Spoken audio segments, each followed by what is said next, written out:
Bon, bonjour et bienvenue à la Maison Jean Monnet. Parmi vous, vous êtes des assidus de la Maison Jean Monnet. Vous connaissez très bien le lieu. C'est justement de ça qu'on va parler aujourd'hui, n'est-ce pas? Du jardin, de la mémoire du jardin historique de la maison. Bon, on a la chance aujourd'hui d'avoir des spécialistes en la matière et des gens qui s'investissent d'améliorer cette connaissance. Il y a beaucoup de choses à faire, beaucoup à découvrir, à rendre compte, préparer la réunion d'aujourd'hui. Et il y a d'autre côté, moi j'étais hier à Bruxelles, hier, dans le réseau européen similaire à la nôtre, père fondateur, on va dire, européen, parler de la réunion que démarrait aujourd'hui, ou du cycle conférence de la même, parce que ça s'intègre aussi dans un cadre de travail, vous le percevez, juste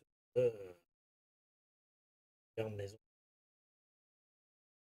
en termes de nature, d'espace, de cadre naturel et de l'entretien ou pas des jardins que le père fondateur de l'Europe ont fait eux-mêmes. Et proche, leur propre jardin était très différent. Des passionnés de terroir, l'entretien de son jardin et après, cas de Jean Monnet qui tirait fortement de cadre naturel, de décor naturel de sa pensée, comme il l'appelait, et qui, nous devons l'avouer, c'est pas beaucoup entretien direct de son jardin. Nous en dit long aussi sur les priorités, sur l'approche de ces hommes d'État vis-à-vis de la nature, vis-à-vis de l'espace où ils travaillaient. Mais c'est justement important aussi d'analyser le rapport entre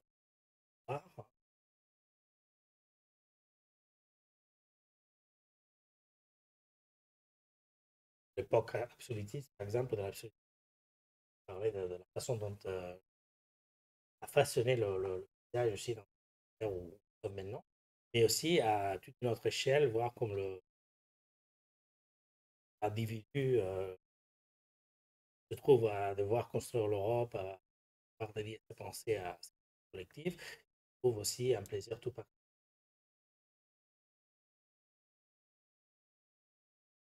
Les cadres naturels, la sens.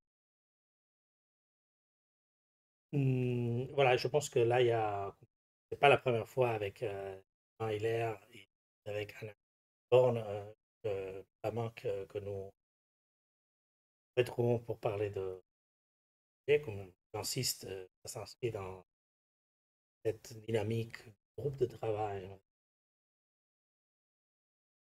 d'autres maisons de pères fondateurs et nous espérons justement de pouvoir après, bien ici en France pour que ça devienne une conversation européenne. Je pense que si Sylvain et Anna, c'est important, des sessions et des réunions à venir qui pourront être l'atelier qui commence aujourd'hui, et aussi quatre sessions complètement et clairement internationales pour voir la maison. Bienvenue encore. Voilà. Merci. Merci.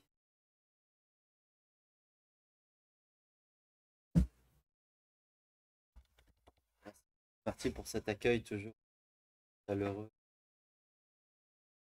Donne des perspectives depuis le temps qu'on est là, depuis 2008, depuis l'association Jardins Européens,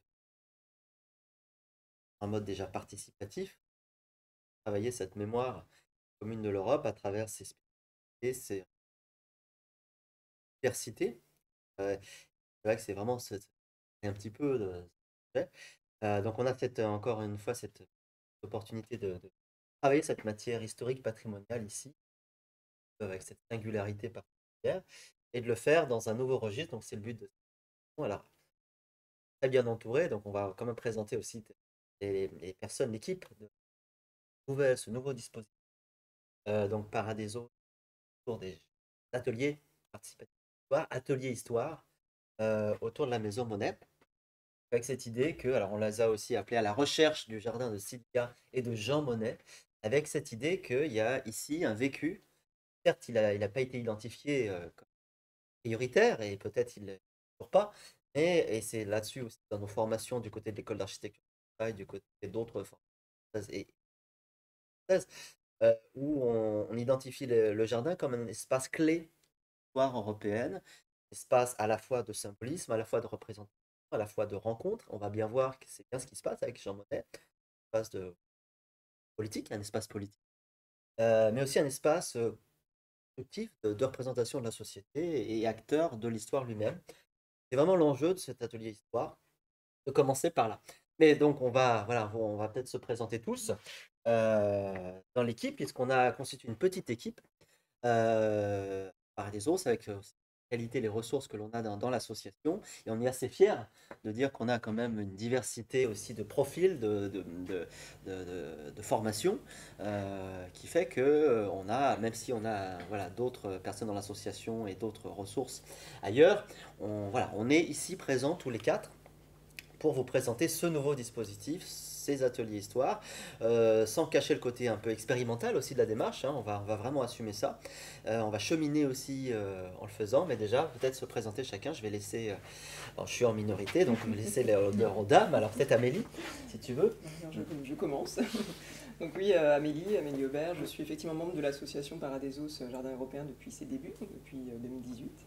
Et j'accompagne l'association pour valoriser auprès du public, la faire connaître, un accompagnement de communication auprès d'un large public. Et notamment donc, pour ces ateliers-là, effectivement, je suis la porte d'entrée pour ce qui est des inscriptions, du suivi des ateliers, des outils qui seront mis en place après de partage. Voilà, donc c'est vraiment de la communication pure pour ce qui est des ateliers et de l'association. Donc Anna Born, donc moi j'accompagne aussi l'association depuis le début, donc depuis sa création, en faisant plein de choses différentes, en passant par des visions graphisme jusqu'à des études aussi un peu botaniques. On va voir d'ailleurs une partie de ton travail bientôt. Et moi je suis donc de formation, je suis chargée d'études historiques, donc je travaille en tant qu'indépendante beaucoup avec des agences d'architecture du patrimoine, donc je viens en amont en fait des restaurations sur des édifices avec un intérêt patrimonial ou bien sur des paysages aussi avec un intérêt patrimonial. Et donc moi, c'est Mathilde Buja, je suis membre de l'association Paradesos depuis ses débuts. Moi je suis ingénieure écologue de formation, spécialisée en botanique, et donc c'est vraiment sur ce volet-là que j'interviendrai, avec justement donc, tout un pan sur les plantes, leur usage, et les reconnaître, et donc comment elles s'inscrivent dans le jardin. Oui, donc peut-être me présenter, donc président de l'association Paradesos Jardins Européens. Alors ici pas sous la casquette que institutionnelle, mais aussi en tant que docteur en histoire et spécialisé, chercheur associé du Centre d'histoire culturelle des sociétés contemporaines de l'Université de Versailles-Saint-Quentin, Paris-Saclay maintenant, comme on l'appelle aussi, et aussi en lien avec l'ICOMOS, même si c'est un aspect qui sera plutôt en résonance, donc le Conseil international des monuments et des sites, en particulier bien sûr la place du jardin et du paysage culturel a priori, mais pas que, dans cet héritage culturel européen très très important. Donc avec voilà ce regard d'historien que je vais aussi poser avec Anna, qui sera plus sur la dimension archivistique aussi, vous allez le voir, très très opérationnel. Voilà, donc on s'est réparti la tâche entre nous pour essayer de le faire sous un format participatif, de proposer cette expérience. C'est vraiment une expérience, même si vous allez voir, il y a déjà eu quelques expérimentations ailleurs. On peut s'asseoir, peut-être, ça sera peut-être, oui, peut-être plus parlant. Il faut juste que je me mette pas trop loin du... Voilà. Donc peut-être commencer par le commencement et rappeler succinctement, pour ceux qui ne sauraient pas déjà, ce que c'est que cette association, Paradisos Jardins Européens. Voilà, un petit peu aussi quand même quelques rappels de ces... Alors très, très, très rapide aussi, mais de ce que cette place du Jardin du paysage en Europe, qui vous allez le voir n'est pas anodine, même si elle nous paraît des fois évidente, mais finalement le fait de le remettre en perspective dans un champ historique long, vous allez voir que ça raconte quelque chose d'assez important sur les dynamiques sociétales européennes depuis assez longtemps, qui sont toujours actives dans notre époque. En tout cas, nous, c'est notre vision à Paradisos. Et donc, bien sûr, ensuite, à expliquer un peu plus ce que sont ces ateliers histoire, avec le petit bout aussi d'expérience, de retour d'expérience qu'on peut proposer. Et aussi, voilà, qu'est-ce qu'on va vous proposer? Et là, à un moment donné, c'est bien sûr Anna qui prendra le relais sur la partie vraiment concrète de ce format qu'on vous propose. Alors, un petit rappel quand même sur ces ateliers histoire. Il y a quand même des précédents, et on en est assez fiers. Alors, du côté notamment du musée de Port-Royal des Champs, musée national de Port-Royal des Champs, un très beau lieu, aussi très inspirant, comme ici, et qui a été le premier, il y a plus de 10 ans maintenant, le premier en espace où on a testé ces ateliers histoire. On va vous présenter la méthode ensuite, de manière un peu plus précise. Et donc ça s'inspire beaucoup en réalité, même si on l'a adapté sur mesure pour la Maison Monet. Ça s'inspire beaucoup de ces expériences là-bas à Port-Royal, des expériences qui se sont faites avec aussi les associations, les acteurs locaux déjà. La dimension d'ancrage territorial local est fondamentale dans notre approche, évidemment. Ensuite, alors on peut évoquer aussi d'autres partenaires, du côté aussi de Saint-Quentin en Yvelines, du musée de la ville, d'amis de musées, de sociétés historiques savantes, qui ont bien sûr souvent une connaissance et un rôle encore important dans ces transmissions autour de la mémoire locale, évidemment. Et alors d'autres acteurs, du côté de Trappes notamment, et bien sûr l'université de Versailles-Saint-Quentin en Yvelines, qui dès le départ a été associée à ce travail, du côté bien sûr du département Histoire, qui s'appelle actuellement l'Institut européen des affaires, l'IECI, donc l'Institut d'études culturelles internationales. Voilà. Alors on a aussi, et c'est grâce à lui que tout ça bien sûr va vous arriver, va vous parvenir, et on le remercie très chaleureusement, Romain Rivière qui est là aux manettes, et qu'on voit pas là tout de suite dans l'ombre, mais on espère bien. De toute façon, il est visible sur sa chaîne Twitch, le Flow de l'Histoire, quoi qu'il arrive, donc on vous recommande bien sûr d'aller voir cette chaîne, et merci encore à Romain de nous accompagner sur cette captation. Alors, atelier histoire, qu'est-ce que c'est?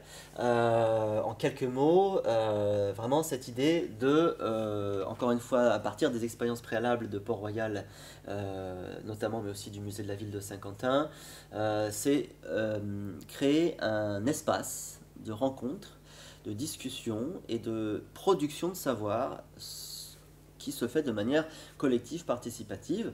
Alors, en soi, c'est pas une révolution, loin de là, on n'a pas cette prétention, puisque bien sûr même dans les officines universitaires, le travail collectif a toujours été fondamental, et même s'il y a toujours des thésards et des érudits qui font un travail comme ça, solitaire, en pointe, mais on a vraiment la dynamique du savoir, elle est forcément collective, participative, pour faire communauté en fait de savoir, évidemment. Mais au-delà de ça, l'idée, et bien sûr c'est un enjeu de citoyenneté aussi, c'est de faire en sorte que, et c'est un enjeu démocratique aussi évidemment, que sur le principe que l'histoire ne vaut que si elle est partagée. L'histoire est dans son essence peut-être même démocratique, qu'à partir du moment où elle est discutée, ou à partir du moment où elle est travailler en commun. Et donc l'histoire, l'idée de créer ces ateliers participatifs qui accentuent, qui travaillent cette matière collective de l'histoire, et pour la rendre la plus partagée possible. Après, bien sûr, la question du curseur, la production d'un savoir scientifique et historique, c'est aussi, bien sûr, avec les bons référents, au bon moment, qui permettent d'avoir ce travail-là. Donc c'est tout l'enjeu de ces ateliers histoire, pour explorer, partager et faire progresser la connaissance historique sur un territoire donné, à plusieurs échelles, en lien avec tous ceux qui s'intéressent, donc bien sûr, qui sont entre les habitants, les curieux, les passionnés d'histoire, il y en a encore beaucoup. Alors un petit regard rapide sur une séance qui s'est tenue là il y a quelques années maintenant à Port-Royal, mais aussi en médiathèque.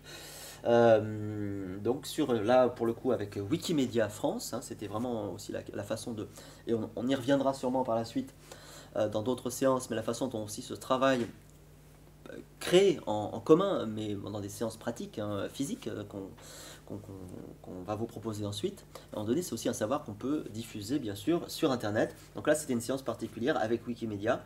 En tout cas, cette idée que à partir de lieux ressources, de lieux identifiés, de lieux référents, on peut faire ce travail, certes dans des beaux décors comme c'est le cas ici. Encore merci d'ailleurs à la Maison Monet de nous recevoir dans cette belle salle des Noisetiers. Alors le mot déjà nous parle beaucoup évidemment, c'est du sur-mesure et dans ce parc. Alors il faudrait vraiment, voilà, pour le coup peut-être donner un regard sur le décor environnant, mais ça sera, voilà, on invitera ceux qui ne connaissent pas à venir voir ces beaux équipements sur site.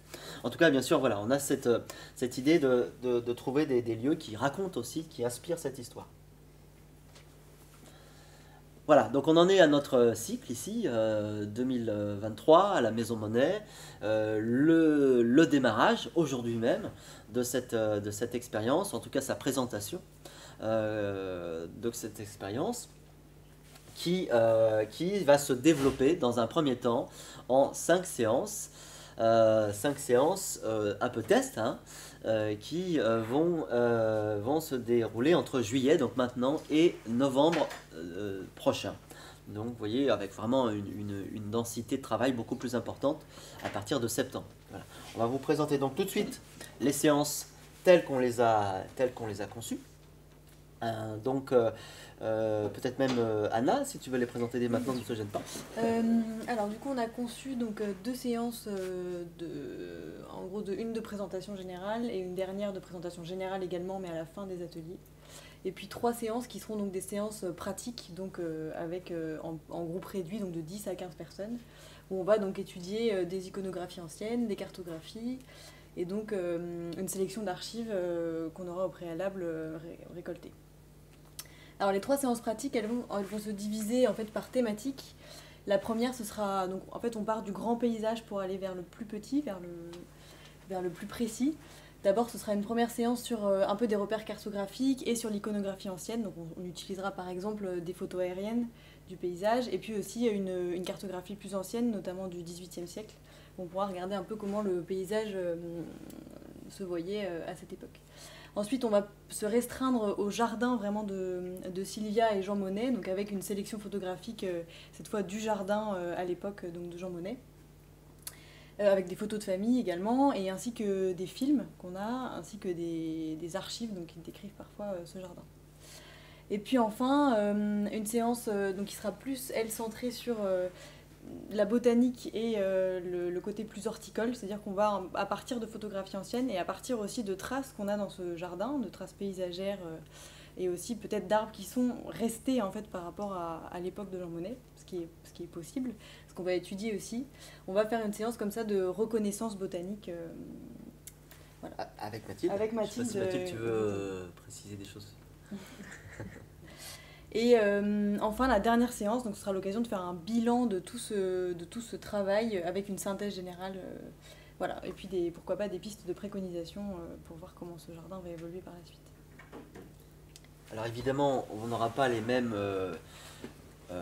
groupes. Après, bien sûr, on reçoit tous les intérêts, les inscriptions sur ces séances, ces 3 séances de travail qu'on espère peut-être par la suite en proposer plus et approfondir encore. Mais en tout cas, c'est un premier tour des sources, comme l'a bien dit Anna, où on a bien sûr tout un travail préalable de mobilisation de la ressource, de sélection, mais encore assez large, hein, pour permettre justement avec tous les participants d'aller vraiment faire ce travail de sélection, d'identification, qu'il soit d'éléments culturels, qu'il soit d'éléments naturels. On est vraiment au cœur de l'enjeu du travail de Paradeisos, hein, donc ce que nous on appelle les médiations culture-nature, qui commence aussi par la connaissance de ces circulations entre les traces humaines et les traces non humaines, végétales ou animales, dans l'histoire collective, puisqu'il s'agit bien de ça. Là, je sors la casquette d'historien environnementaliste aussi.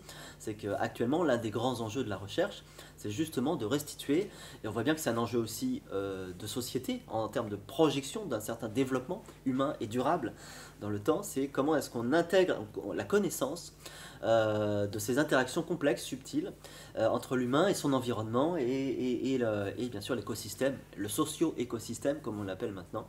Voilà. Donc, et en Europe, on sait bien qu'on est dans un niveau bien sûr de densité extrême, et c'est aussi pour ça que l'Europe et beaucoup de régions françaises et ailleurs, bien sûr, sont souvent très riches de ces occurrences et de ces interactions culture-nature. Donc c'est bien de ça qu'il s'agit ici, c'est de commencer le travail ici, autour bien sûr du focus, de la personnalité de Sylvia et Jean Monnet, mais qui sont aussi ainsi inscrits dans une histoire, dans un territoire, à différentes échelles. Donc c'est ce qu'on va explorer ensemble. En tout cas, une partie, on n'a pas la prétention de faire le tour de la question, mais si on peut juste pointer l'intérêt et la richesse du sujet, c'est déjà l'objectif sera déjà atteint. En tout cas sur ce premier cycle. Après on verra pour d'autres par la suite éventuellement. Donc il y a quand même un préalable. Parmi les préalables, il y a aussi cette conférence, et encore merci de l'accueil de la Maison Monnet et d'autres maisons, Marty l'a bien rappelé au début, d'autres maisons en particulier du côté de l'Allemagne, la maison d'Adenauer, on pourrait parler de Gasperi en Italie bien sûr, et de Schumann du côté de la Lorraine, mais en tout cas on a ici une amorce de travail qui a été faite notamment lors d'une conférence que j'ai eu l'honneur de faire il y a pas si longtemps, le 5 février dernier, sur cet enjeu, cette problématique, puisque c'est aussi un enjeu de recherche, de situer la place du jardin dans le vécu, dans la représentation aussi politique, et le message, quelle est la place du jardin et du paysage chez ces pères fondateurs de l'Europe communautaire. C'est vrai que dit comme ça peut paraître soit décalé ou léger, et en réalité, et c'était aussi le motif de notre démarche, c'est qu'il y a des occurrences et il y a des positionnements beaucoup plus forts qu'on croirait dans ce domaine. Alors c'est un peu quand même ce qu'on va évoquer ensemble pour démarrer, pour rappeler les grands points de cette conférence très rapidement. Elle est en ligne de toute manière, donc pour ceux et celles qui voudraient s'y référer entre la Maison Monnet et notre site Paradis des Os, vous pouvez la voir dans son intégralité. Là, c'est vraiment qu'un tout petit résumé donc, de cette conférence qui s'est tenue ici il y a quelques temps. C'est le point de départ de notre... Alors peut-être avant la conférence, on va rappeler aussi, c'est vrai, les fondamentaux de Paradis des Os, et on viendra un petit peu ensuite sur cette vision du jardin, du paysage en Europe. Autour des pères fondateurs, pardon. Donc l'association Paradis des Os, oui, on l'a évoqué rapidement, peut-être quand même le repréciser. C'est une association jeune, on l'a dit, 2018, qui a tout de suite commencé son travail autour d'une première expérience, qui est celle du jardin citoyen européen, qui a été créé ici à la Maison Monnet, entre 2018 et maintenant, puisqu'il évolue en permanence, et sur du projet participatif. Sa vocation, bon, il y a eu bien sûr un premier calage de ce projet associatif assez tôt, en 2005, qui s'est traduit encore une fois en 2018, avec une vocation de valoriser en fait le patrimoine jardin et paysager européen sur un plan participatif. Vraiment l'originalité de cette association. Autant il y a beaucoup de belles associations européennes, françaises et ailleurs sur quand même le patrimoine jardin et paysager, c'est quand même un des fondements, on le voit bien hein, dans ces sites sur le plan même touristique, hein, il y a une très grande richesse, et d'ailleurs un parcours européen, hein, un itinéraire culturel européen qui a été créé par le Conseil de l'Europe il n'y a pas si longtemps, en 2020. Hein. C'est sûr qu'en plein Covid, il a été moins peut-être identifié, mais il existe depuis assez peu de temps. Donc vous voyez, on est vraiment sur une conscience patrimoniale, à la fois sur un potentiel d'une très grande richesse, et finalement une valorisation qui est plus récente. Hein. Peut-être, après ça dépend bien sûr des pays, mais en tout cas du côté des institutions européennes et du Conseil de l'Europe, c'est finalement assez récent. Et donc Paradis des Os, à son petit niveau, à son humble niveau, veut proposer de le valoriser d'une manière très particulière, qui est celle du participatif. Qu'a priori, à notre connaissance, on est pour l'instant les seuls à faire. Avec notre méthode qu'on va vous présenter ensuite. Voilà, on a bien sûr, et ça faut pas l'oublier, un contact, un lien très fort avec le parc naturel régional de la Haute-Vallée de Chevreuse, qui nous a soutenus dès le départ avec la Maison Monnet et les services du Parlement européen, bien sûr, pour commencer cette expérience ici. Alors voilà, c'est ce jardin citoyen européen. On va quand même rappeler, peut-être Anna, je vais te laisser aussi présenter les plans que tu as visés d'assez près. On a créé donc de manière collective avec des écoles, des SECPA, avec un centre médico-social aussi, maison de retraite ici pas très loin, et avec toute la mobilisation associative. Hein. On ne va pas revenir dans les bilans ici tout de suite, mais on était quand même à, voilà, je crois plus d'une centaine de personnes à avoir vraiment activement travaillé sur ce jardin, avec voilà, tous les acteurs locaux intéressés par la démarche. Et avec bien sûr cette référence, qui est notre première introduction quand même avec, sur la référence du patrimoine du lieu autour de la personnalité de Jean Monnet et sa façon particulière de tisser son lien avec le jardin. Donc il y a quelques citations qui nous ont servi bien sûr dans les mémoires du personnage, notamment celle-ci qui est une des plus connues. Je marche dans mon jardin avec mes visiteurs, je descends vers la petite maison en bas de la prairie. Je connais ce jardin depuis 30 ans et j'y suis revenu tous les soirs. Donc il y a cette idée, alors on va en reparler aussi, de la promenade, même de la marche chez Jean Monnet qui est importante, et ce sas qu'est le jardin. Et c'est tout à fait son rôle dans l'histoire, entre la demeure, la chaumière, et ensuite les paysages qui sont investis. Et là, il le dit bien ensuite, je ne prétends donc pas être un connaisseur d'arbres, un observateur des oiseaux. Ils sont le décor naturel de ma pensée, là est ma forme de poésie. Donc on ne va pas faire de Jean Monnet ni un jardinier ni un botaniste, et Marty l'a bien rappelé, mais rappeler que cette interrelation au jardin et au paysage, et malgré tout, on n'a pas besoin d'être jardinier, paysagiste ou autre pour bien sûr créer à sa manière cette interrelation aussi, et cette médiation avec le vivant aussi, bien sûr derrière. Alors oui, donc on a aussi Sylvia Monnet, Madame Monnet, qui est aussi di Bondini, donc d'origine italienne, qui est aussi une médiatrice importante pour nous, puisqu'elle a peint ce jardin de différentes manières, et ça nous a servi de référence aussi dedans. Notre jardin, donc notre jardin européen, tout autour de cet hémicycle, en rajoutant 2, même 3 degrés de plus avec normalement la rangée d'arbres qui devait se trouver derrière. Non. Tu veux celui-là? Ouais, ok. Et donc, c'est-à-dire qu'on est venu en fait planter donc, autour de cet hémicycle pour l'agrandir tout un ensemble de plantes qui devaient rappeler, enfin qui rappellent toujours d'ailleurs parce qu'il est toujours en place, donc les différentes fleurs européennes avec une signification donc de l'Europe, et puis aussi également des éléments plus locaux, donc autour de la vallée de Chevreuse, avec d'autres formes de plantes. Voilà. Et puis normalement une rangée d'arbres fruitiers qui devait s'étendre ici, mais qui n'a jamais eu lieu, et puis aussi également des iris jaunes et bleus devant. Qui est notre prairie fleurie. Qui aujourd'hui est une prairie fleurie. Peut-être voilà. Le vocabulaire végétal. Oui. Comme disait Anna, on est peut-être aussi Mathilde, si tu veux, sur la partie... sur la référence endémique, en tout cas de certaines plantes assez communes dans la vallée de Chevreuse, et aussi l'univers floral qu'on vous a présenté, qu'on peut deviner surtout dans les tableaux de Sylvia Monnet et de manière plus paysagère dans les textes de Jean Monnet, et bien sûr aussi cette mosaïque, et qui est aussi un caractère important de notre démarche, puisque chaque culture, chaque pays, chaque région d'Europe a aussi souvent une plante symbole, une démarche particulière autour d'une plante qui raconte des pans entiers de l'histoire et des héritages de l'Europe. Donc voilà, avec cette idée que ce panel, alors bien sûr aussi des plantes symboles par pays, ça c'est la partie la plus attendue, mais aussi à chaque fois une variation qui montre qu'il y a une circulation voilà, du local à différentes échelles des territoires.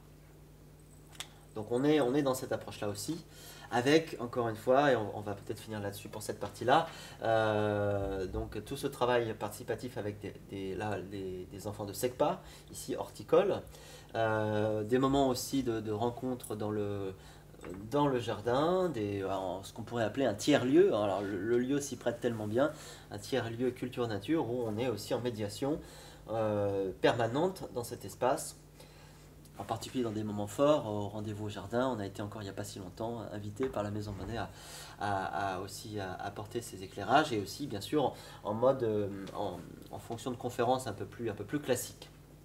Voilà. Et des moments aussi, des moments de lecture, d'animation aussi. On vient bien sûr accompagner la programmation culturelle du lieu sur cette modalité particulière autour du jardin et du paysage.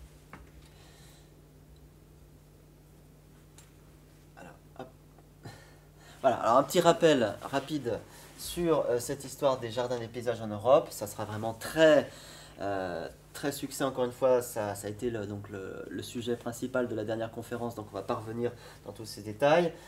Juste ce rappel pour ceux qui découvrent totalement le sujet. On est, voilà, encore une fois, sur un modèle très ancien, un archétype, comme on dit en anthropologie, très ancien, du rapport à la nature, qui est cet intermédiaire, ce sas très particulier, d'une nature plus ou moins transformée, plus ou moins artialisé, plus ou moins esthétisé, et qui est là depuis très longtemps, et qui est un espace en fait d'appréhension du monde qui nous paraît tellement évident qu'on ne le voit plus, mais en réalité qui est une façon très particulière de transformer son environnement. Alors, on pourrait revenir à l'archéologie, ça c'est un des champs de recherche en ce moment important, de positionner la place du jardin dans cet héritage même néolithique. Hein, donc avec une transformation souvent proche de l'habitat, ces fameux jardins d'herbe, qui sont une des premières acclimatations du vivant en proximité de l'habitat humain depuis très longtemps. Donc bien sûr on est même dans le monde néolithique et ensuite bien sûr indo-européen, on va le voir, sur en tout cas la façon dont tout ça a pu évoluer. La partie potagère, voilà, tout ça voilà, est un préalable un petit peu général à notre approche pour rappeler que le jardin est un élément important des installations humaines et des villes même depuis très longtemps. La référence à Paradisos, quand même, il ne faut pas la manquer au passage. Là, on est bien sûr dans l'histoire antique, plus particulièrement, avec le modèle. Paradisos, c'est bien sûr une notion grecque qui renvoie elle-même à une notion perse, voire encore une notion plus ancienne, peut-être même sumérienne. Donc sans rentrer non plus dans toutes les références, on a fait des conférences là-dessus aussi dans l'association sur cet héritage très ancien du jardin idéal évidemment, qui est aussi pas très loin une forme de paradis. Donc ce paradisos qui vient du paradeisan des Perses, donc qui est ensuite devenu paradisos chez les Grecs, et qui est comme l'agora chez les Grecs un des espaces clés en fait des fondements des sociétés antiques, plus qu'on ne le croit, souvent on l'oublie. Hein. Alors il y a quelques exemples qui permettent de se le remettre en mémoire. Alors il y a plein de références, on peut parler d'Ovide, d'Épicure, évidemment l'école du jardin, qui en dit long déjà. On peut parler de Gilgamesh si on remonte encore plus loin, des jardins suspendus de Babylone aussi bien sûr. Il y a énormément d'exemples de ça. Alors pour les jardins antiques, on peut peut-être juste se cantonner à une ou deux références, notamment ce jardin, alors paysage, alors la variation grecque est très intéressante par rapport à la variation latine ou même d'autres cultures, c'est qu'on est vraiment dans ce qu'on pourrait appeler maintenant le jardin sauvage. Il y a vraiment cette dimension. Il y a plein d'exemples, notamment dans les textes. Voilà, là, on est sur la pomme d'or, les jardins des Hespérides, mais la grotte de Pantaclès, par exemple, il y a des modalités d'un espèce de jardin sauvage dans la culture grecque qui est déjà très présent dans la nature. Mais vous avez aussi, et ça c'est cet exemple-là qu'on voulait peut-être un peu distinguer tout de suite, qui fait peut-être écho de loin, mais à toute l'académisme que l'on connaît bien, qui renvoie à la première République des lettres européenne évidemment, qui est peut-être, dit-on, la première Europe par la pensée en tout cas, et par l'échange hein, de la pensée, mais aussi de l'histoire des techniques, hein, qui est très importante, l'histoire des sciences sur le continent européen.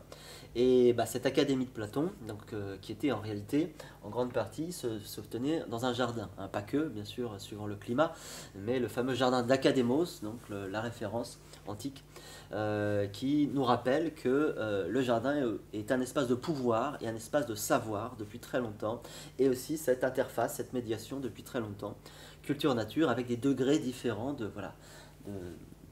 d'investissement et donc de transformation de l'environnement.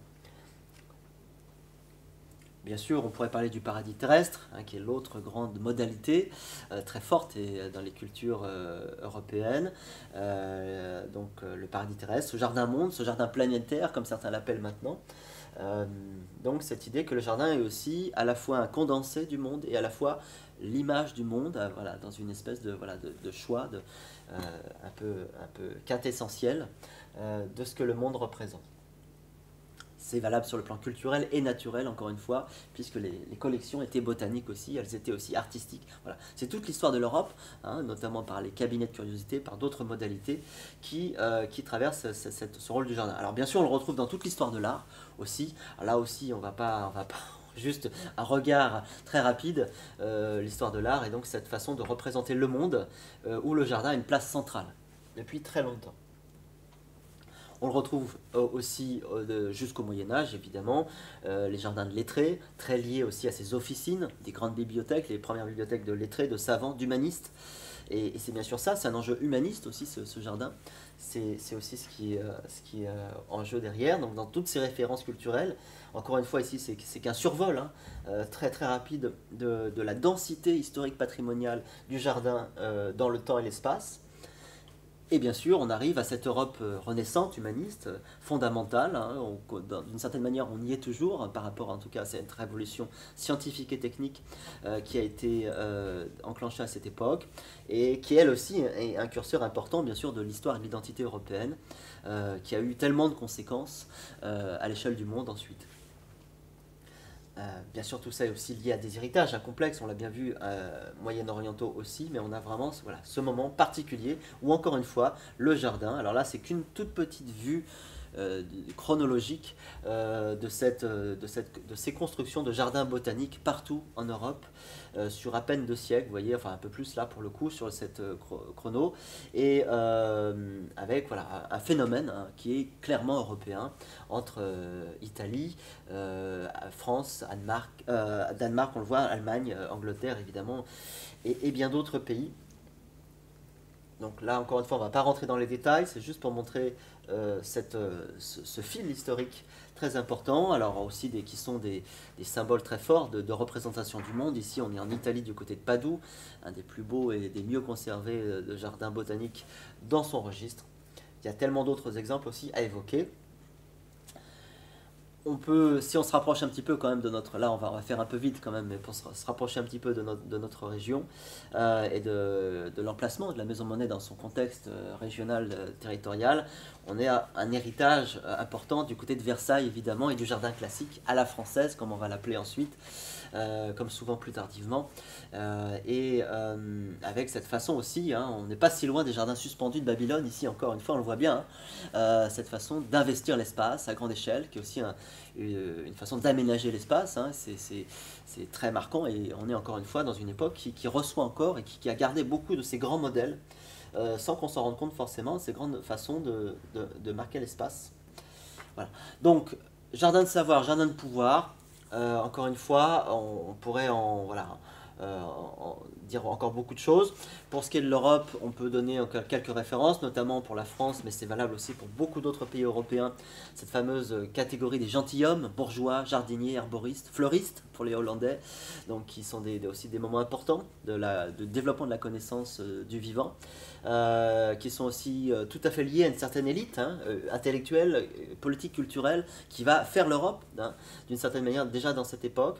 C'est cette fameuse République des lettres aussi qui se développe pleinement, qui jusqu'à l'époque bien sûr des Lumières ensuite. Ce rapport au paysage qui est fondamental, cette façon de projeter le regard, cette façon de le construire aussi dans l'imaginaire et qui va bien sûr alimenter toutes les rêves, les projections voilà, de l'histoire de l'art en particulier ensuite.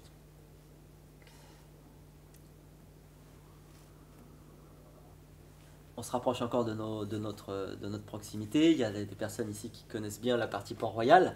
Donc ce rapport Versailles-Port-Royal, voilà, 2 hauts lieux en très grande proximité ici dans la région yvelinoise, qui racontent tout, en tout cas beaucoup de ce grand siècle classique français. Et dans ces 2 versants, en réalité, hein, il y a des auteurs qui le voient comme les 2 versants du siècle classique. Et encore une fois, une région qui n'est pas anodine. Voilà, pour commencer à resituer la Maison Monet dans son territoire, un territoire extrêmement riche aussi de cette histoire-là. On peut en se rapprocher encore, et là on l'a fait en conférence la dernière fois, je me permets de le refaire avec d'autres lieux très proches aussi, très importants, notamment du côté du château de Pontchartrain, où très clairement on le voit, même si bien sûr la configuration actuelle est plus tout à fait similaire, mais en tout cas encore une fois une façon d'aménager le jardin, le paysage autour de la maison, du château, à très grande échelle, qui est une marque très particulière aussi dans cette région, qui est omniprésente, hein, même si on le traverse maintenant par des routes ou des autoroutes. Là, on est sur juste sans en dire plus, on est ici sur une perspective quand même de 13 km, hein, vous voyez, dans ce qui passe vers l'horizon. Donc c'est exceptionnel, hein, c'est même a priori la plus grande perspective créée par le nôtre, André Le Nôtre, avant même Versailles, qui s'arrête à 5 km, vous voyez, on va pas faire de comparaison trop. Mais en tout cas, voilà, encore une fois, le jardin, le paysage, comme élément du pouvoir dans l'espace, et qui raconte aussi toute une histoire, toute une société. On fait un petit détour pour finir du côté des jardins romantiques, c'est aussi une autre variation qui résonne ici aussi, en tout cas dans ces parcs arborés. On est dans une autre variation de la nature et du jardin, mais qui est une fausse nature, hein, qui est une nature complètement idéalisée, réinventée, avec certes une appétence botanique très prononcée chez nos amis anglais, mais aussi en Allemagne, hein, parce que c'est ce qu'on dit aussi ici. On parle souvent des Anglais pour les jardins romantiques, paysagers, ou dit jardin à l'anglaise, mais en réalité, c'est toute l'Europe qui bouillonne de ces jardins à cette époque, et certains des plus beaux exemples sont pas qu'en Angleterre, sont aussi en Allemagne, et l'UNESCO l'a bien sûr noté il n'y a pas si longtemps sur certains grands classements du patrimoine mondial, du côté des jardins, du royaume des jardins de Dessau-Wörlitz, mais il y en a bien d'autres exemples. On peut bien sûr évoquer pour la France une amitié, enfin une vision politique incarnée dans cet espace-là, du côté bien sûr de la pensée rousseauiste. Alors voilà, on a fini notre petit tour parce qu'on va pas pouvoir en dire plus sur cette grande perspective de l'histoire des jardins en Europe. On va juste finir pour ma partie en tout cas par rappeler les quelques observations qu'on a pu faire à la dernière conférence sur ces résonances donc des pères de l'Europe communautaire en lien avec le jardin et le paysage et la relation à la nature qui va derrière. On a évoqué, bien sûr, entre Jean Monnet, Robert Schuman, De Gasperi et Adenauer, des points communs, mais aussi des différences, des façons de se positionner, de se mettre en scène aussi dans ce paysage, dans cette nature. Alors chez Adenauer, qui est très prononcé autour de l'art jardinier, c'est presque l'homme d'État démiurge, hein, quasiment. Il faudra en reparler avec nos collègues allemands, mais en tout cas, il y a clairement une intention de... Là, il est en costume, mais il y a d'autres photos, on le voit en habit de jardinier, en train de montrer en fait aussi ce que d'autres ont fait à d'autres époques, hein. Même Henri IV, hein, à l'époque, le roi jardinier, c'était ça, c'était le roi démiurge qui gouverne bien, qui ménage bien son jardin. Donc le jardin, c'est aussi ça, c'est un espace aussi un petit peu réducteur de la société en condensé. Donc on voit que chez certains, chez De Gasperi du côté des Préalpes, on est bien sûr dans la marche beaucoup, et qu'on retrouve aussi chez Jean Monnet. Voilà. Il y a plusieurs façons d'utiliser cette image, ce vocabulaire du jardin du paysage. C'est d'abord par là qu'on a commencé aussi, pour bien identifier l'univers culturel, les références culturelles qui sont autour de ça, autour de ces 4 grandes personnalités. Là encore une fois, je vous renvoie à la conférence, le but c'est pas de redire, et encore c'était qu'une mise en perspective qui mériterait, qui fera sûrement l'objet d'autres échanges dans les réseaux, comme disait Marty, les réseaux des maisons des pères européens. Donc ici, nous, on va commencer à s'approcher un petit peu des sources iconographiques et photographiques en l'occurrence. Et c'est Anna qui va vous présenter ça de manière beaucoup plus précise ensuite. On a un certain nombre, en tout cas sur le vécu et sur la façon, vous voyez, dont Jean Monnet se pose dans son jardin. Encore une fois, pas en position de jardinier, mais en quelqu'un qui le traverse, mais aussi un espace de mondanité, de réception. Un espace aussi où je ne vais pas dire de gentleman farmer, mais en tout cas cette idée de présenter un homme dans son intimité pacifiée, avec un certain nombre, c'est vrai, quand même de préalables, notamment du côté américain, bien sûr à l'époque de la Deuxième Guerre, hein, on va sans rentrer dans les détails non plus, ou du côté de Washington DC en particulier, dans un parc bien connu là-bas. Jean Monnet avait déjà l'habitude de se promener. Donc on est, vous voyez, dans ces grands parcs américains qui sont encore une autre médiation, à une autre échelle. mais qui était déjà prononcé chez Jean Monnet. Ensuite, il y a c'est là-dessus qu'on a commencé notre travail autour du jardin citoyen européen ici. Donc on rappelle pour finir nos bases de départ, avec bien sûr nos collègues, nos amis de la maison Jean Monnet qui nous orientent et qui nous accompagnent toujours dans nos recherches pour aller comprendre un petit peu comment cette personnalité politique vivait dans ce lieu, dans cet espace, et comment est-ce qu'il se l'appropriait. Il y a des choses très intimes qui resteront du domaine bien sûr familial, et d'autres choses qui sont de l'ordre du public puisqu'elles sont mises en scène. Et donc Jean Monnet marchait beaucoup, énormément, et ça c'est pas que de la mise en scène, c'est une réalité quotidienne pour lui. Marchait plusieurs heures par jour dans les paysages environnants, et donc voilà, avec des citations qu'on a déjà évoquées juste avant. Alors, on va peut-être pas rentrer encore une fois dans tous ces détails de citation, ça fait partie des références générales du personnage dans son lieu, juste pour évoquer, et vous voyez à quel point ça résonne, cette idée alors penseur solitaire, en tout cas de marcheur solitaire, cette idée de la marche qui est aussi un moment d'inspiration, et on pourrait très bien parler bien sûr de Jean-Jacques Rousseau et d'autres références de l'histoire européenne à ce niveau-là, qui font partie vraiment d'une posture, d'une façon aussi de vivre avec l'environnement et les paysages immédiats. L'autre versant, c'est aussi tout le côté, j'allais même dire protocolaire, la partie aussi qui est très liée aussi à la mode de l'époque et aux usages de l'époque, et de cette élite-là, de cette catégorie aussi politique-là, qui est très marquée aussi d'un vieil héritage européen, de l'échange. À une époque, c'était des échanges de fruits rares. On sait que du côté de Port-Royal, c'était des paniers de fruits à certaines époques qui étaient donnés.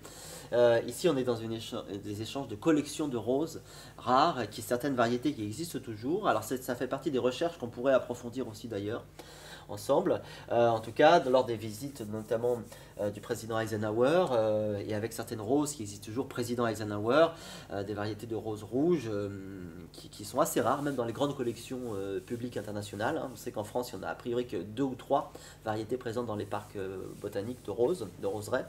Aux États-Unis un peu plus évidemment, mais voilà, avec ce vocabulaire, ce langage aussi floral qui fait partie du quotidien. En tout cas, des moments un peu exceptionnels quand même. Voilà, la place du jardin, un lieu, c'est ce qu'on a essayé un petit peu de mettre en perspective. Est-ce que c'est c'est un lieu de retraite, un lieu de maturation, un lieu de discussion, un lieu en tout cas où favorable. Alors là, la photo n'est pas de très bonne qualité, on pourra faire mieux, mais donc qui est favorable à ces discussions, qui sont aussi des discussions qui Marty nous le dirait bien mieux, mais où se discute l'avenir de l'Europe, d'une certaine manière, dans ce petit jardin, l'air de rien. C'est quand même, quand on y pense, l'histoire se fait dans des grandes officines officielles évidemment, mais aussi des fois de manière très intimiste, vraiment dans des moments comme ça. Et Jean Monnet, ça faisait partie de sa méthode de créer ces moments-là favorables à la bonne communication pour le projet collectif et politique. Ben voilà, moi j'en ai fini en tout cas pour ma partie, et on va s'intéresser vraiment à maintenant ce qu'on va vous proposer concrètement comme travail ensemble, d'explorer, de s'immerger plus loin dans cette histoire, de voir ensemble ce qu'on peut aller. Vous allez voir, on a déjà des petites choses, des petites pépites à vous proposer, et on a d'autres qu'on trouvera ensemble, comment on peut s'immerger encore plus loin dans cette histoire de Jean Monnet. Sans avoir la prétention de renouveler cette histoire, mais peut-être le fait même de décaler le regard et de le regarder sous l'angle du jardin du paysage, des fois, et c'est nous ce qu'on nous a appris à l'école d'architecture de Versailles et ailleurs, c'est un angle d'observation, d'étude très intéressant, l'angle du jardin paysage, j'espère que j'ai pu vous en convaincre ici, qui permet d'éclairer autrement l'histoire collective et qui met en relief des choses peut-être qu'on ne voyait pas comme ça avant. Est-ce qu'on échange de place? Oui. Passer. Alors, du coup, on va regarder un peu donc, les objectifs de cet atelier, les enjeux aussi, et puis on va commencer à regarder un peu les différentes ressources qu'on a pu collecter jusqu'ici. Alors, les besoins et les constats préalables, c'est qu'aujourd'hui, on a quand même une bonne connaissance du site de Jean Monnet en termes d'histoire politique, institutionnelle et européenne. Il y a eu beaucoup d'études qui ont été faites sur le personnage, le personnage de Jean Monnet et sur ses implications politiques. Également une bonne connaissance du lieu, donc du bâti, du vécu des résidents, qui existe aussi aujourd'hui. Mais aujourd'hui, donc, ce que disait Sylvain à l'instant, c'est qu'on va proposer en fait vraiment de regarder cette histoire à partir d'une porte d'entrée paysage et jardin. C'est-à-dire de refaire cette histoire, mais avec un angle de vue qui sera différent. Donc le constat qui a été fait sur ce jardin, et pourquoi est-ce qu'on s'y intéresse aujourd'hui, c'est tout ce que tu as dit tout à l'heure, c'est-à-dire que ce jardin, c'est à la fois un espace de réflexion, un cadre aussi de travail, et puis aussi également un endroit où l'on reçoit, où on est en fait en position d'échanger politiquement et économiquement avec des acteurs du monde international. Alors quels sont les enjeux, en fait les objectifs qui vont être développés durant ces ateliers? D'abord, c'est d'approfondir la connaissance du lieu, donc encore plus de ce qu'elle est aujourd'hui, mais à travers plutôt un angle de vue qui va être horticole, botanique, paysager. Développer aussi des liens à l'échelle locale, c'est-à-dire intégrer aussi des gens qui habitent à côté pour qu'ils nous racontent aussi, ou des gens qui vont travailler chez Jean Monnet et qui nous racontent en fait vraiment des ressources vivantes, en fait, qui nous racontent ce qu'ils ont vécu à l'époque et comment est-ce qu'ils ont vu aussi la transformation des paysages au cours de leur vie. Donc participer évidemment à la valorisation patrimoniale du site de Jean Monnet, et puis pour tous ceux qui vont participer donc, à ces ateliers, c'est aussi devenir acteur de ces nouvelles méthodes qui sont plus participatives et qui ouvrent aussi un nouveau regard et une nouvelle façon de travailler. Alors les différentes ressources qui ont été collectées jusqu'ici, donc on a, moi j'ai pu aller dans différents fonds, donc on avait donc les archives ici présentes à la maison Jean Monnet, où il y a un fonds iconographique et photographique. Également les archives départementales des Yvelines, donc, qui sont à Saint-Quentin en Yvelines et qui là vont être des ressources notamment écrites, donc on va avoir des actes notariés notamment, on va avoir également une ressource iconographique, cartographique aussi, c'est-à-dire les anciens plans terriers par exemple du XVIIIe siècle de la région et notamment de la seigneurie de Mareuil, ça va être aux archives départementales. Les archives également de la fondation de Jean Monnet, donc qui sont à Lausanne en Suisse, et là où il y a vraiment un fonds très très important d'iconographie et de films aussi, d'archives privées de la famille Monnet. Des archives privées de la famille Monnet, donc là on remercie monsieur Jean-Marc Léberer, qui est le petit-fils de Jean Monnet, qui a pu nous apporter aussi beaucoup d'éléments iconographiques et des films également familiaux. Et enfin des éléments aux archives nationales, notamment des archives privées, notamment celle de Louis Carré, qui a habité à un moment dans la maison et qui s'est occupé en même temps du jardin. Et oui, et d'autres effectivement autres documents patrimoniaux, c'est-à-dire les tableaux de Sylvain Monnet qu'on a évoqués tout à l'heure, qui représentent en partie le jardin. Alors la première version dans la ressource documentaire, je vais vous présenter un peu quelques éléments qu'on a déjà collectés. Alors ici vous avez notamment un des plans terriers, donc je le vois tout à l'heure, c'est 18e siècle. Là on est dans la seigneurie donc de Mareuil. Une archive iconographique et également une photographie de Jean Monnet sur le rocher marquant, qui est un rocher qui est juste en face, qui est aussi un élément constitutif du paysage alentour. Un exemple aussi d'archives écrites à l'époque où Jarret s'appelait le Jarret, et en fait c'est extrait d'une matrice des plans cadastraux, et en fait chaque petite parcelle va être décrite dans ces matrices. Donc on va voir, est-ce qu'il y a des vignes, est-ce qu'on a des jardins, est-ce qu'on a plutôt des champs, des choses comme ça, est-ce qu'on a plutôt des habitations, quel type d'habitation c'est. Pardon, oui. Le Jarret, tu l'écris comment? Alors là ils l'écrivent LE espace et Jarret comme un jarret. Avec un T? Tout à fait. RET? D'accord, merci. Ensuite, archives iconographiques dans un sens plus, comme on l'a dit tout à l'heure, jardin comme un lieu où l'on reçoit, où on est vraiment une figure politique et où le jardin peut parfois aider certaines décisions aussi à plus grande échelle. Point de vue également cartographique, donc là c'est les images aériennes dont je vous parlais tout à l'heure, là c'est des images de l'IGN où on va pouvoir en fait retracer depuis le début des années 40, donc même avant l'emménagement de la famille Monnet, jusqu'à nos jours. On va retracer comme ça une évolution du grand paysage, avec notamment l'avancée progressive d'une forêt de plus en plus prenante, qu'on va pouvoir étudier aussi dans ces images. Également des archives notariées, qui sont quand même une ressource pour l'historien. Le notaire est un peu le meilleur ami de l'historien, parce qu'on a vraiment des actes notariés qui sont très précis sur la description parfois des maisons, mais également des éléments paysagers autour. Donc là, vous avez un exemple de la vente de l'ancien propriétaire à la famille Monet, à Madame Monet plus exactement. Et puis là, on va avoir aussi également des archives. Alors là, on a Jean Monnet qui se met effectivement en scène pour le journal 30 jours d'Europe, qui est aussi face à la nature. Ah, peut-être.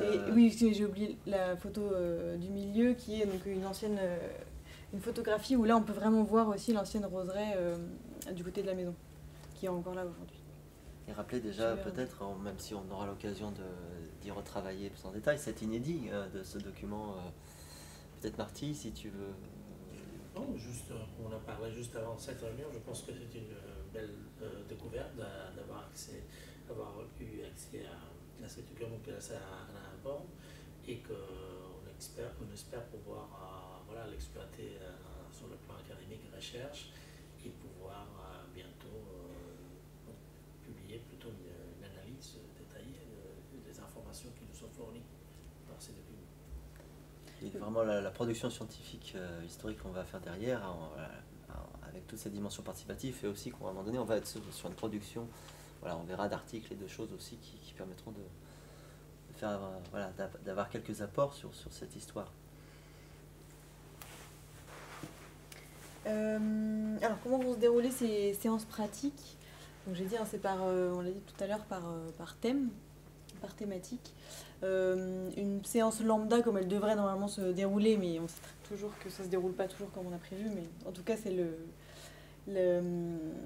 déroulé. Alors, présentation du sujet du jour et des éléments d'introduction. Ensuite, on mettra donc différentes ressources qu'on aura au préalable choisies. Et puis on va définir aussi des objectifs de séance à chaque fois. Par exemple, établir une chronologie, identifier des éléments botaniques sur des iconographies ou bien réaliser des cartographies.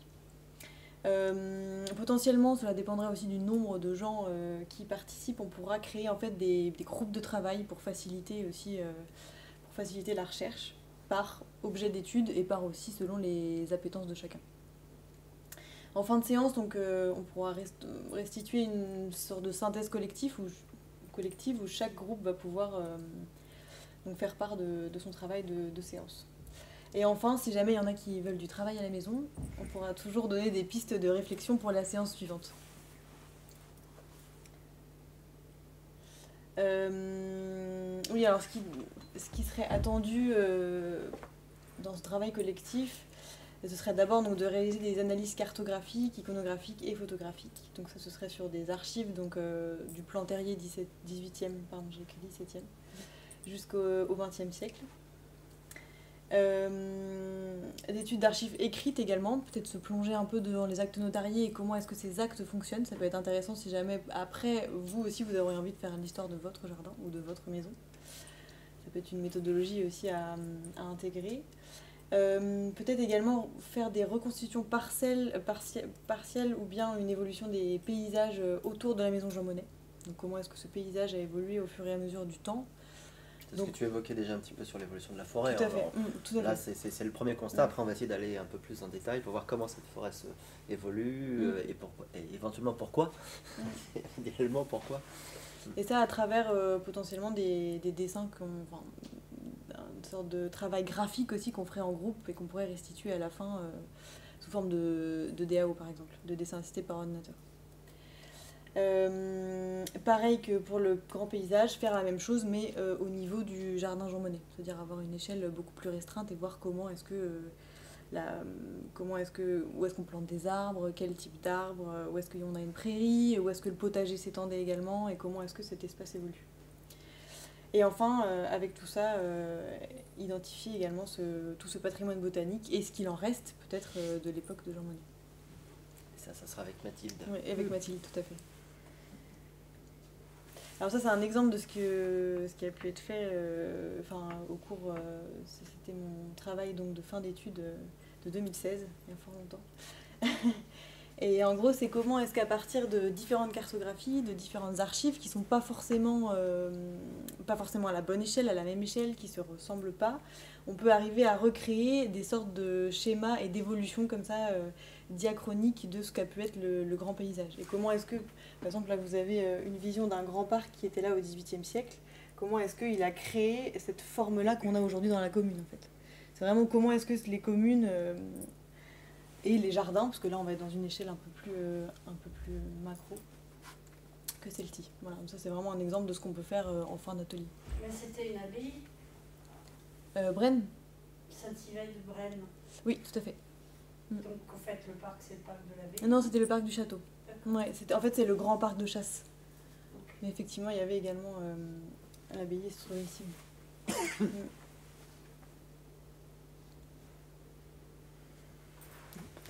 J'ai laissé la parole à Amélie. Alors, bon, je peux rester là.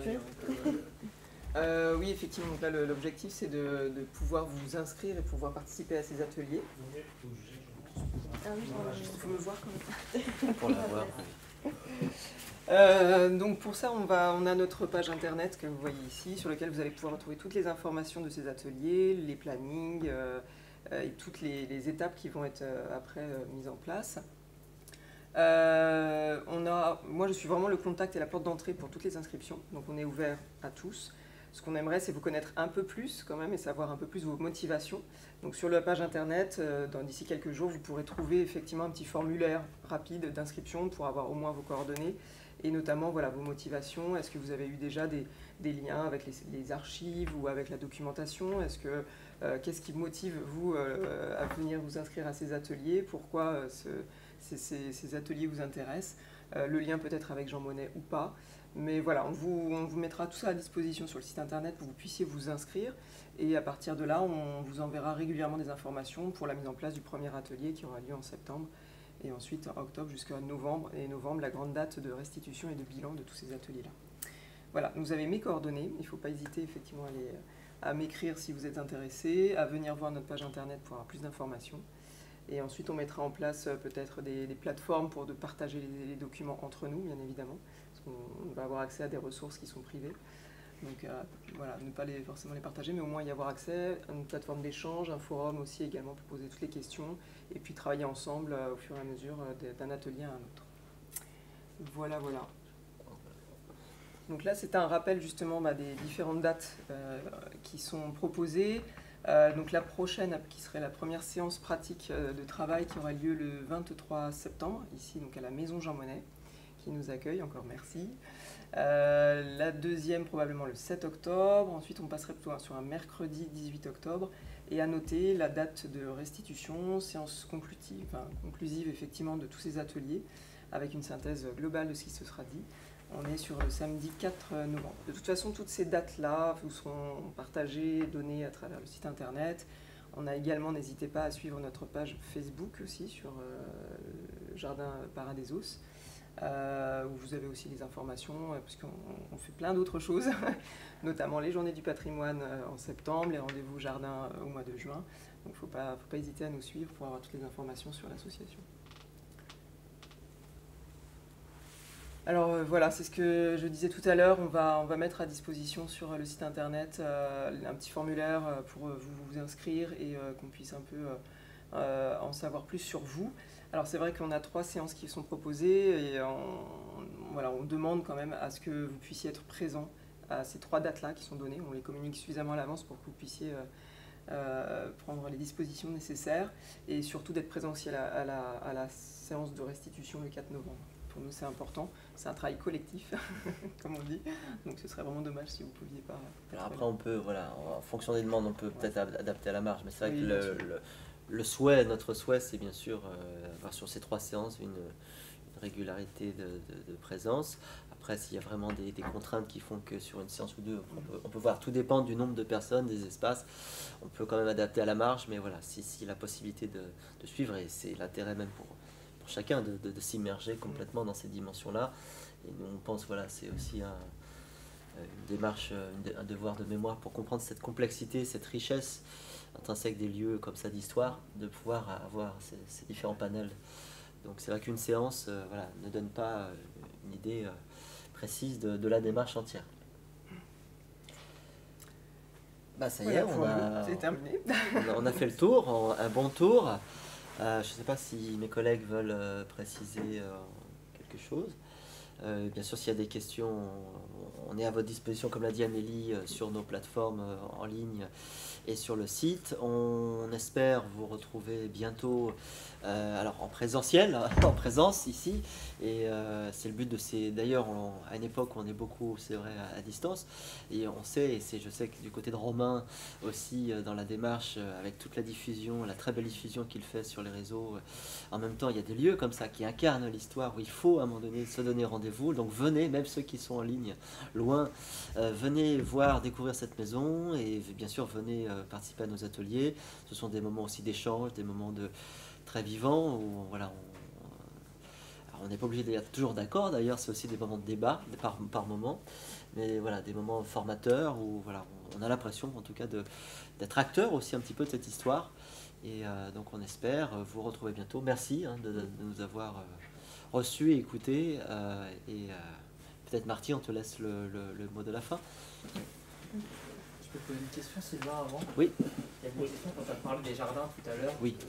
Il y a une question que j'ai dans le chat rapidement, c'était justement, tu parlais des jardins anglais. Oui. Dans les derniers, il demandait est-ce que les jardins anglais n'ont pas pris le pas sur les jardins français et que ces jardins anglais sont diffusés à travers l'Europe à la place des jardins français? Alors c'est sûr, c'est tout le problème de ces termes, jardin à la française, jardin à l'anglaise, jardin même à l'italienne, les Italiens parmi nous, mais c'est souvent un peu réducteur. Et justement, ce que je disais, c'est que, alors, je comprends l'idée, et c'est tout à fait ce que je disais, c'est qu'à un moment donné, le plein développement de ce modèle de jardin paysager, un peu, enfin romantique, il a été à la fois beaucoup développé en Angleterre et instrumentalisé historiquement, politiquement par les Anglais, comme aussi la quintessence de leur rôle dans l'échiquier européen de l'époque. Et en même temps, c'est pas aussi simple. En même temps, c'est un mouvement européen, et on voit même sur l'histoire des jardins à la française que c'est aussi beaucoup un héritage italien, mais pas que voilà, ils incarnent leur époque, et en même temps, il y a chaque nation qui un petit peu a tendance un petit peu à simplifier un processus qui est beaucoup plus complexe et intéressant que ça en réalité. Voilà. Merci. Non, je voulais juste dire aussi, s'il y a d'autres questions, peut-être d'inviter aux gens de venir ici en face du micro. Si vous avez d'autres questions ou réactions, comme ça a été le cas pendant la présentation, vous voulez peut-être dire un mot, intervenir, réagir, non? Alors, je me permettrai de vous remercier, évidemment, d'abord, parce que ça a été formidable de pouvoir avoir cet aperçu déjà le premier jour, tant une richesse remarquable déjà de données, d'informations. Je suis vraiment ému aussi d'avoir vu déjà l'acte notarié de 1945 avec toute l'information qu'elle contient et qui nous amène déjà au 19e siècle carrément. C'est pas uniquement 1945 que nous allons apprendre des choses, mais aussi de siècles précédents.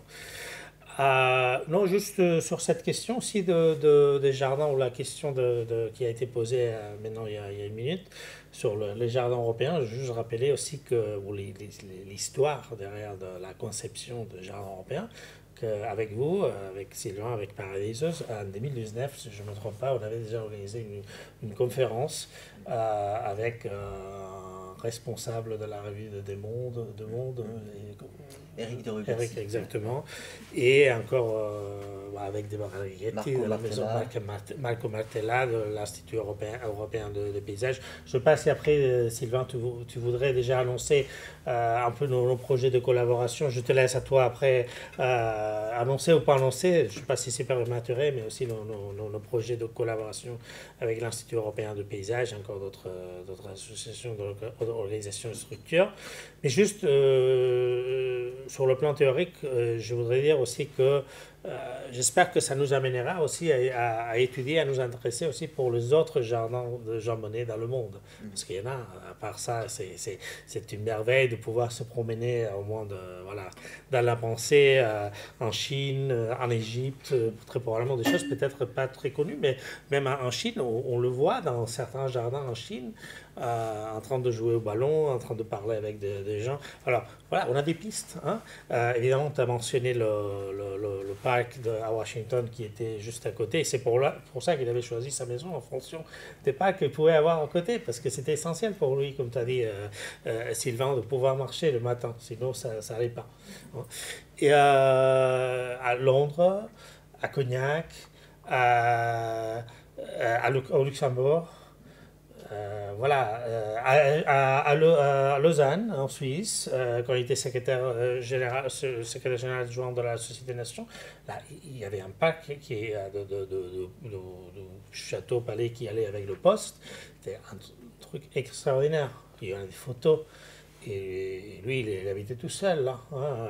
Voilà, il aimait la mise en scène aussi avec une tente au milieu du parc, mais un parc énorme.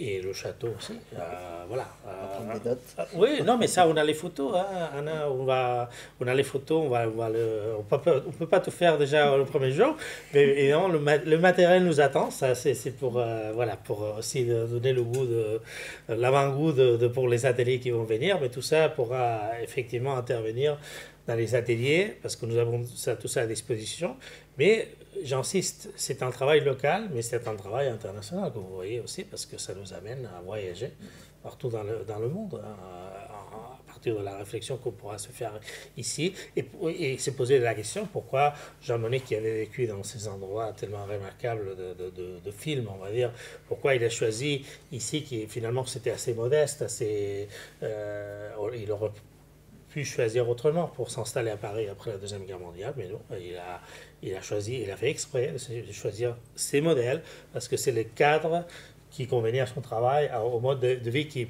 voulait avoir par la suite, pour pouvoir travailler, pour pouvoir se concentrer, pour pouvoir être à côté de Paris, mais pas vraiment au milieu de l'action, parce que ça c'était trop des distractions pour pouvoir faire avancer le sujet dont il s'intéressait. Voilà.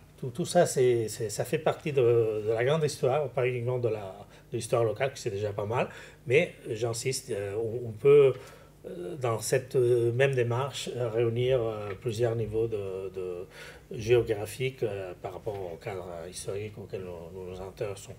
Voilà, je ne sais pas, tu m'as donné la parole pour terminer, mais je te la redonne pour que tu annonces ou pas les choses à venir, hein, si tu considères. Alors on va continuer, merci. On va, juste pour conclure, et je pense qu'on a déjà dit largement l'essentiel. Oui. On va bien sûr, cette démarche Atelier Histoire est un volet très important, un nouveau volet très important de l'activité de Paradeisos, mais on reste toujours très présent sur le jardin participatif. Là, on a aussi une mobilisation de terrain très importante, mais aussi sur un plan de partenariat plus général. Et c'est vrai avec l'Institut européen des jardins des paysages, et Marco Martella en particulier pour son représentant italien, mais aussi toute l'équipe de l'Institut qui est... voilà, on a des envies, des projets justement d'aller un peu plus loin, même sur le plan de grands événements nationaux et plus, qui replace, re-questionne ce qu'on fait nous à notre petit niveau, et j'espère avec la qualité, mais de repositionner cette histoire du jardin du paysage sur un plan européen et plus, parce qu'on voit bien que ça résonne, tu l'as bien dit, sur différents plans.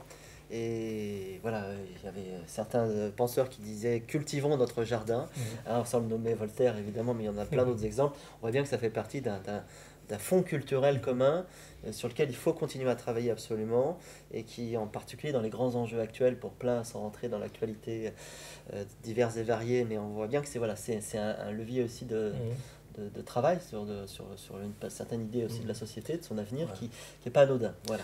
Et j'espère que personne ne va penser que ce sujet est anecdotique pour nous, loin de là. C'est un sujet central même à notre modèle pour le site, parce que c'est à partir de là que nous pouvons connecter par exemple des choses comme, voilà, si on parle de restaurant, de la nourriture qu'on peut manger au restaurant, des œuvres d'art de Sylvia qui reflètent la nature, tout ça. Finalement, tout converge au jardin, disons, et au contraire, le jardin donne du sens à tout le reste. Alors c'est pour ça que c'est un sujet central, et c'est pas du tout un sujet anecdotique ou à côté qu'on puisse négliger, loin de là. hein. Et c'est pour ça qu'on est très ravis de pouvoir continuer à travailler avec vous depuis 5 ans. Je rappelle aussi que cette semaine, ça a été les 5 ans de la création de services du Parlement européen à la Maison Jean Monnet. Je sais que vous étiez déjà là quelques mois avant, hein. En fait, à mon arrivée, déjà, il y avait le jardin le citoyen européen dont on a vu une photo qui a été inauguré. Mais en tout cas, je voudrais vous remercier aussi pour ces 5 ans de collaboration qui est parmi la collaboration la plus étroite que nous avons et desquelles nous sommes particulièrement fiers. On vous remercie. Merci.